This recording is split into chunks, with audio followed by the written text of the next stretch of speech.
Surfing is just constantly a challenge. It's not something you never really master. The ocean will always humble you and will always teach you it's the boss. And so every time you paddle out, the ocean teaches you a lesson in some way.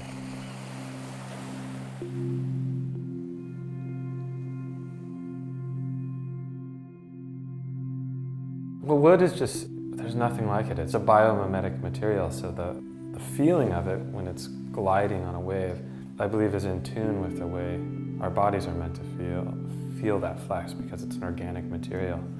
I always did it and I always made my own boards, but I made a living many other ways. Like I taught art for a long time and went to school, went to college, studied painting, and eventually got my contractor's license, and I was doing environmentally conscious design and remodels and building. And at the same time, I was always building surfboards just out of the back of my truck or in whatever space I could find to do it. About 12 years ago, I made the decision to try and bring my desire to design things more sustainably into the surfboards I was building. The first one took me probably 1.5 years to build, just from the beginning stage all the way through. I just did it in my spare time, like at night, late at night, tweaking out in my garage. And there was a lot of trial and error and just kind of reinventing the wheel as I went along. A lot of people sort of like, who's the crazy woodboard guy? But then it really started at a grassroots sort of level where I'd walk down the street and somebody'd see me with the board and I would just give it to them and they'd surf it and then they'd order one. And so I had to make a decision. Do I jump headfirst into building surfboards for a living, or do I stick with the remodeling and just keep that my passion, you know? And I just decided to go for it and just see what happened, and I've been fortunate that it actually has worked out and I can keep building them.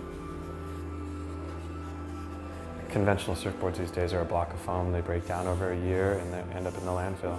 I build each board by hand, one at a time. I'm not mass producing anything. I'm really just trying to build them to the highest possible standards, to be as beautiful as possible and to last as long as possible and to perform as well as they possibly can.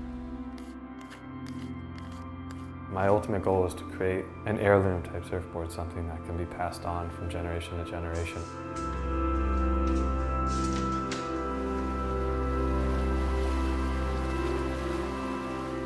When I'm surfing, I'm not thinking about anything else. It's sort of a meditative state where I'm able to be completely committed to the act that I'm doing.